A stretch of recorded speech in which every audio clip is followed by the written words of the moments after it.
지금은 여러분께서는 국방 FM 국민과 함께 국군과 함께를 듣고 계십니다. 이번 순서는 6.25 전쟁 70주년을 맞아서 정부와 보훈단체들이 펼치는 다양한 보훈 행사를 소개해 드리는 시간입니다. 6.25 전쟁 70주년 국민과 함께하는 든든한 보훈. 이 시간 함께해 주시는 분은 대한민국 무공수훈자회 하두철 조직국장님 전화 연결하겠습니다. 하 국장님 안녕하세요. 예, 안녕하십니까. 예. 첫 소식은 이 국가보훈처가 새로운 정책 브랜드를 든든한 보훈으로 결정했고요. 이에 대한 비전 선포식을 가졌다는 소식부터 전해주실까요? 네, 국가보훈처는 25일 확실한 변화를 통해서 국가보훈처가 정책 중심 부처로 거듭나겠다는 다짐과 함께 국가 유공자를 위한 정책, 또 국민을 하나로 만드는 정책을 펼침으로써 대한민국을 든든하게 만들겠다는 의지를 담은 새로운 정책 브랜드 든든한 보훈을 발표하고 박삼득 국가보훈처장이 참석한 가운데 비전 선포식을 가졌습니다. 국가보훈처는 이번에 선정한 정책 브랜드 든든한 보훈이 국가를 위한 헌신을 잊지 않고 보답하는 나라를 만들기 위해 국가가 든든하게 책임진다는 믿음의 약속인 동시에 희생하고 공헌하신 분들을 전 국민이 함께 기억하고 선양하는 사회적 여건 조성을 통해서 국민 통합과 국가 발전에 기여하겠다는 의미를 담고 있다고 하면서 이런 목표를 실현하기 위해서 국가보훈처가 다양한 보훈정책 마련과 조직 혁신을 통해 정책 중심 부처로 거듭나겠다는 강한 의지도 함께 반영한 것이라고 설명했습니다. 예. 자, 이번 이 국가보훈처의 정책 브랜드, 이 든든한 보훈이 담고 있는 상징적 의미에 대해서 자세히 말씀해 주셨습니다. 자, 이것을 실천하기 위한 주요 보훈 정책, 이 추진 과제도 함께 발표가 됐죠? 네, 그렇습니다. 확실한 변화를 통해 국가가 끝까지 책임지는 든든한 보훈을 실천하기 위한 5가지 주요 보훈 정책 추진 과제도 함께 발표됐습니다.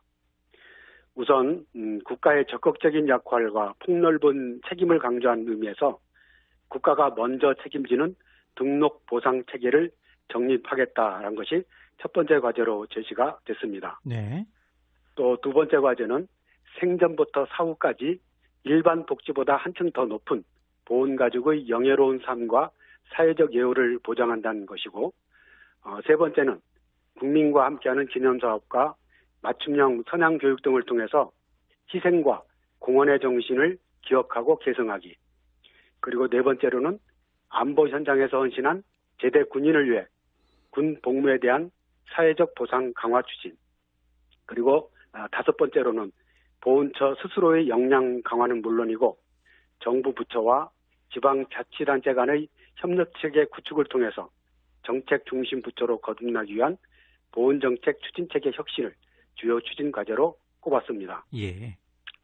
국가보훈처는 이와 같은 5가지 주요 정책의 꾸준한 실천을 통해 국가가 책임지는 든든한 보훈이 실현될 수 있도록 모든 역량을 집중하겠다고 밝혔습니다. 예. 이 국가보훈처의 이 든든한 보훈 실천을 통해서 이 국가 유공자 등 이 보훈 가족들이 제대로 된 이 예우를 받는 날이 하루속히 오기를 기대하겠습니다.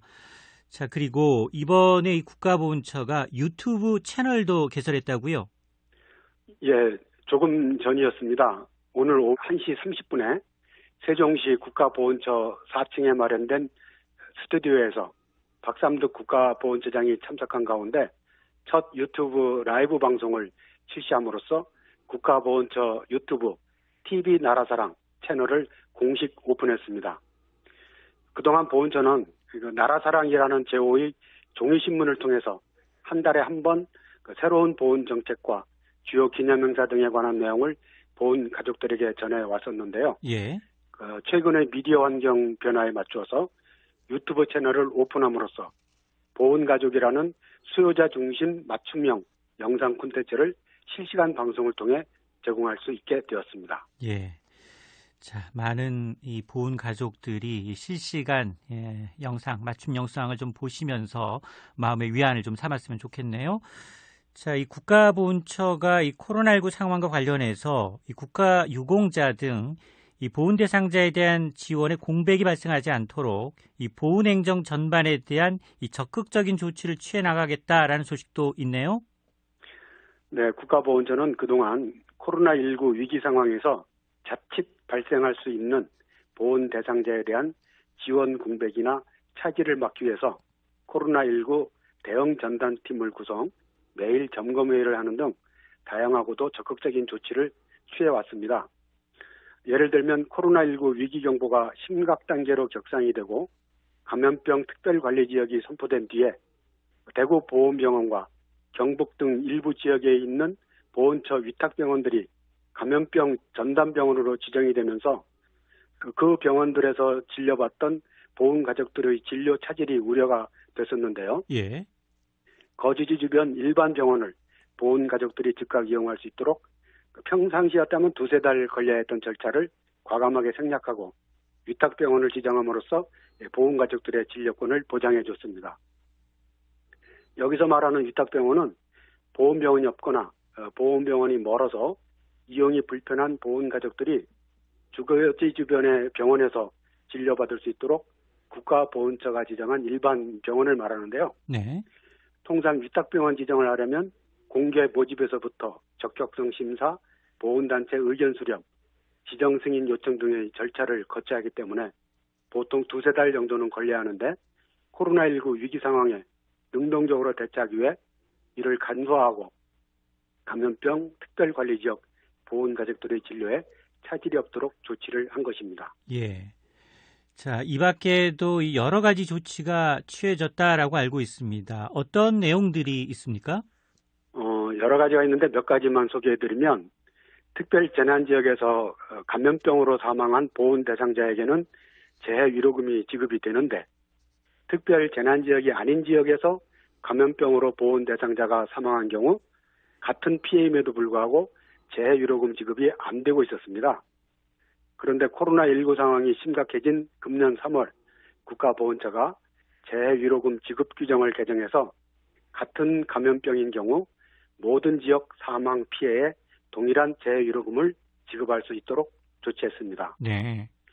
또 나라사랑 대부 대상자가 코로나19로 피해를 입었을 경우 확진자에게 재해 복구비 600만 원과 격리자 긴급자금 300만 원을 추가로 지원했고요. 확진자 본인과 가족의 나라사랑 대부에 대해서는 특별 재난지역에 준해 1년간 상환기간 연장과 이자를 면제해 줬습니다. 또 대구와 경북 지역 사업장 운영자에게도 1년간 나라사랑 사업대부 상환기간을 연장하고 이자를 면제하기로 했습니다. 예. 또 이 재가복지 서비스 특별 기동반을 가동을 하면서 민원 편의를 위한 조치도 취해서 이 보훈 가족들의 큰 호응을 얻고 있다고요. 그렇습니다.